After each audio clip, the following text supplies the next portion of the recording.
Prepare for a disturbing story that captivated an entire nation. The incredible saga of Gabriela Sevilla, on the verge of bringing her daughter Martina into the world, simply vanished, plunging Peru into an abyss of uncertainty and anguish. The news, like an uncontrollable wildfire, consumed the country. Within hours, news channels were abuzz, the police launched a frantic investigation, and social media echoed an incessant clamor for any clue that would lead to her whereabouts. Hope, mixed with unease, dominated every heart. But what no one could even conceive was the stunning and sinister outcome of this plot. What truly happened during the days Gabriela was missing? Is there a darker truth, still hidden and unrevealed by Peruvian justice, looming like a shadow over this case? This detailed account aims to unravel the dark side of this enigma that baffled and shocked an entire country. If you're drawn to narratives that defy logic, that delve into the most hidden facts of the human mind, then this documentary is for you. Hello everyone, welcome to the True Crime Files Investigations channel. If you are a lover of real criminal stories, get ready for an exciting marathon. Every week, we will explore shocking and remarkable cases, the most complex and intriguing ones, with an in-depth analysis of the details and motivations behind each event, which leads us to question human nature. Subscribe to the channel and activate the notification bell so you don't miss any new videos, and ensure you're always up to date with our exclusive content. Leave your like to strengthen our community and motivate me to bring more and more impactful and unprecedented stories.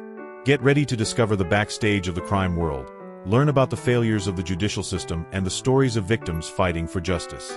Welcome to an investigative and emotional journey. I count on you on this journey. The truth is about to be revealed. So, fasten your seatbelts, because the investigation begins now.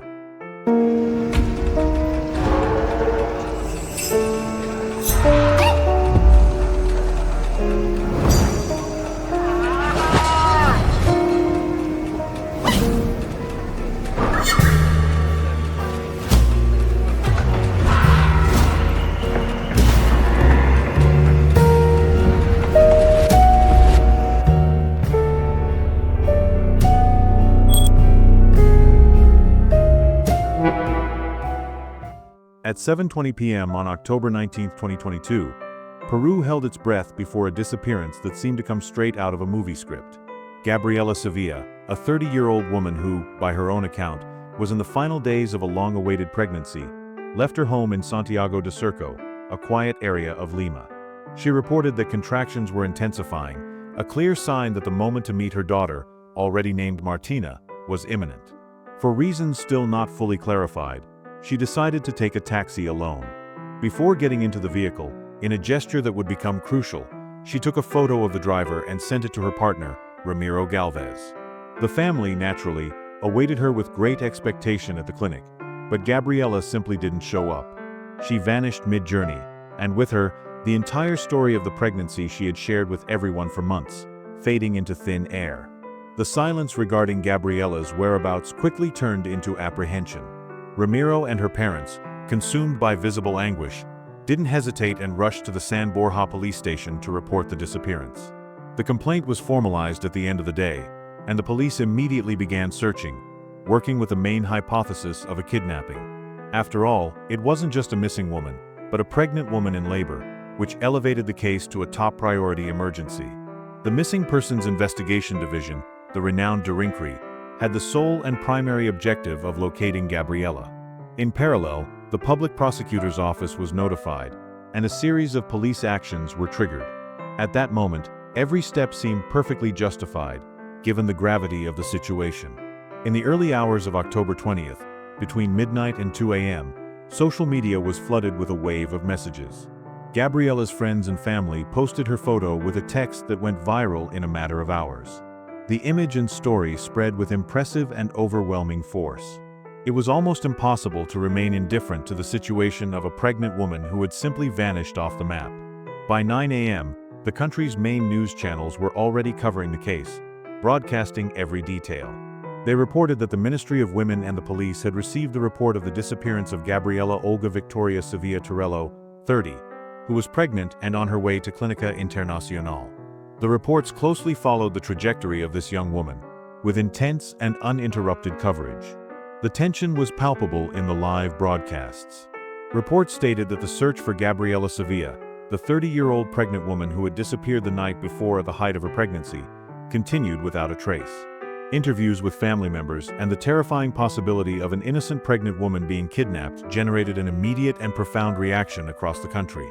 With a voice choked by despair, a family member reported that Gabriela took a taxi because she didn't feel well, but never reached the clinic. The family waited, their hearts in their hands, but she didn't appear. When asked about the time of the last contact, the answer came filled with pain.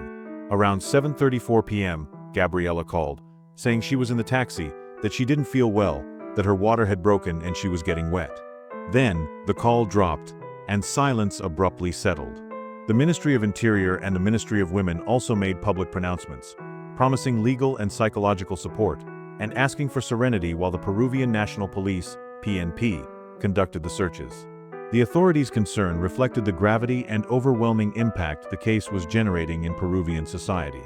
That same morning, a video from August 20, 2022, just 2 months prior, exploded on social media. In it, Gabriela and Ramiro Gálvez appeared celebrating the baby shower for their expected daughter, a moment of pure happiness that contrasted brutally with the current anguish. Shortly after, information that seemed to be the key to unraveling the mystery came to light.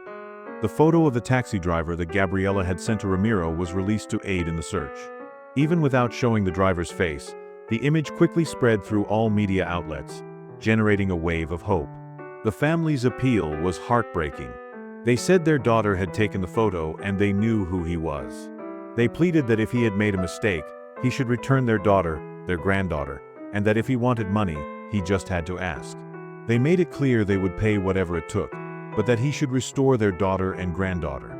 And they emphasized that they already knew who he was because of the photo Gabriela had taken.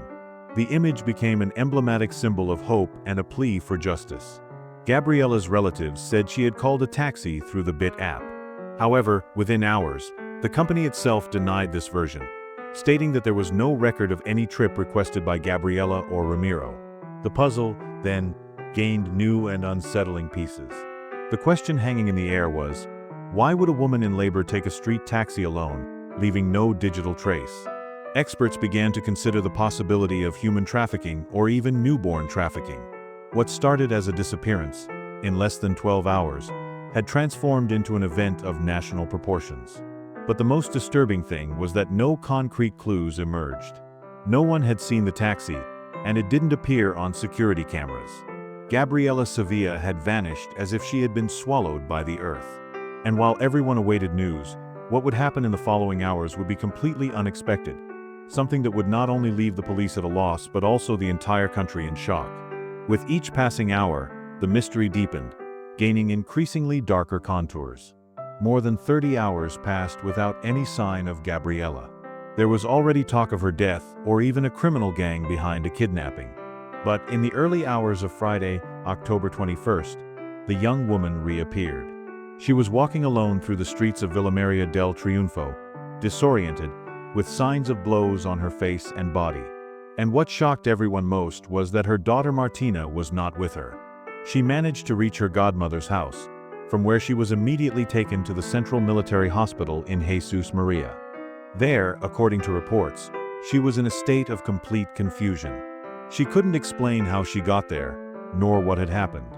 But at 9 a.m., she gave her first statement. She said she had been kidnapped, that the taxi driver changed routes, and that she then passed out. She recounted waking up in a room with 2 men, and one of them forced her to give birth. According to her version, she never heard her daughter cry. She only remembered calling her Martina and then passing out again. It was a disturbing account, raising even more questions and creating an abyss of uncertainty. But things got even stranger. Hours later, Gabriela said a man dressed in white approached her and said something that shocked her, that if she spoke, they would kill her parents, and if she remained silent, they would hand over the girl's body.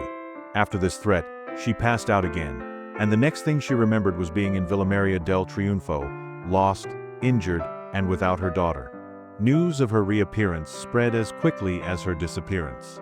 Her initial diagnosis indicated that she was injured in several parts of her body, with mental confusion, and that they needed to rule out intoxication by an unknown substance. in addition to a history of a full-term pregnancy. In other words, the absence of the baby was an undeniable fact. Soon after, she was discharged of her own accord and, almost hiding, went back home. The press and the public awaited explanations, but what was to come would change the perception of everything, turning the case upside down. Social media was abuzz again, but this time with more questions than answers. Where had Gabriela been all this time? What really happened to her? And most disturbingly, where was her daughter? What seemed like the end of a distressing story was just the beginning of a much darker mystery. One statement would change everything.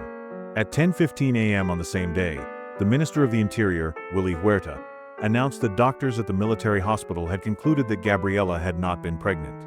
He stated that, after a thorough clinical analysis, it was determined that there was no pregnancy, meaning she was not clinically pregnant, and that, at that time, it was fully confirmed that she had not conceived.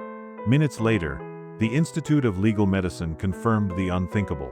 There were no clinical signs of pregnancy, nor of recent or old childbirth. The revelation caused widespread shock, challenging the very essence of the entire story the country had followed. The story had been turned upside down. The drama of the pregnant woman, about to give birth, seemed to be a farce. Not only family and friends, but also the media and the public following the case closely, seemed to have been deceived. By now, everyone wanted answers, and the only person who could give them was Gabriela. Journalists went to her house, and she defended herself. She recounted how she was taken to the hospital and that, according to her, they didn't do the right tests. She said she appeared near places like El Salvador, Maria, and Nueva Esperanza, and that she walked down, finding several people. She asked where she was and felt disoriented as she walked, and even at the time of the interview, she still felt a little dizzy. Gabriela claimed they didn't do a toxicology test on her and questioned whether this would influence the test results. She said she had spent 9 months of her life deluded about her daughter, carrying a pregnancy that, at first, was even high risk. She offered to show the baby's room, with the things she bought and knitted. And she concluded by saying that, if they wanted, she could prove that yes, she had been pregnant. Her insistence on maintaining the pregnancy version in the face of so much evidence to the contrary intrigued everyone and deepened the mystery.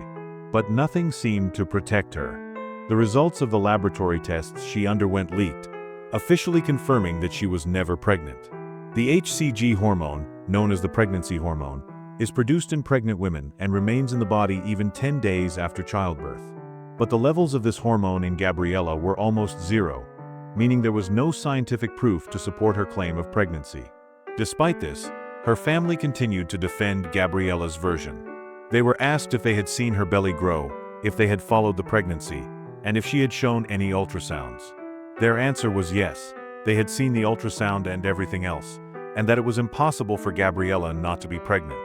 When asked to retake the tests, Gabriela refused, claiming the stress was too much and that she didn't trust the military hospital, even though her mother had worked there for 40 years. But Gabriela's credibility collapsed when her partner, Ramiro, decided to speak and tell everything. The truth, little by little, began to unfold irrefutably and painfully. Sometime before, Gabriela had given Ramiro an ultrasound report that indicated a due date of August 28th. Days, weeks, and months passed, and the delay led him to seek out 5 different gynecologists. One of them discovered something shocking. The report Gabriela presented was fake. The doctor's signature did not match the registration number. In other words, it was a forged document. Ramiro said that when they went to Clínica Internacional de San Borja, where Gabriela claimed to be treated, she never allowed him to be present during consultations. Although he always went to the location, she never showed documents or medical records. He also revealed that they had not been together for several weeks and that, from a certain month of pregnancy, she never let him touch her belly again. These details painted a worrying picture of manipulation and deception. On October 25th, Colonel Glenn Garcia, head of the Missing Persons Division, confirmed that there was no clinical history of Gabriela Sevilla's pregnancy at Clínica Internacional. She had been treated there for other reasons, but never for a pregnancy. The truth seemed to collapse. Gabriela, the young mother whom all of Peru had sought with such anguish, might never have been pregnant. The country was divided between empathy, disbelief, and distrust. Experts began to speak of pseudocyesis, a rare psychological condition in which a woman truly believes she is pregnant, even when she is not. Yo, cuando mi bebé nació, yo no la escuché llorar, pero yo tengo esperanza que sí puedo encontrarla. Tengo papeles de casi todos los meses que llevo de mi embarazo y los tengo en mi casa. Sí, claro, tengo todos los papeles en mi casa. ¿Tienes pruebas? Thank you so much for watching this story. Your presence and support are essential for me to continue creating quality content. So, if you enjoyed this story, please like and subscribe to our channel so you don't miss any new episodes. Your subscription and comments are fundamental for me to keep bringing quality content. Leave your opinion in the comments, always with respect for the victims, and together let's build an even better community.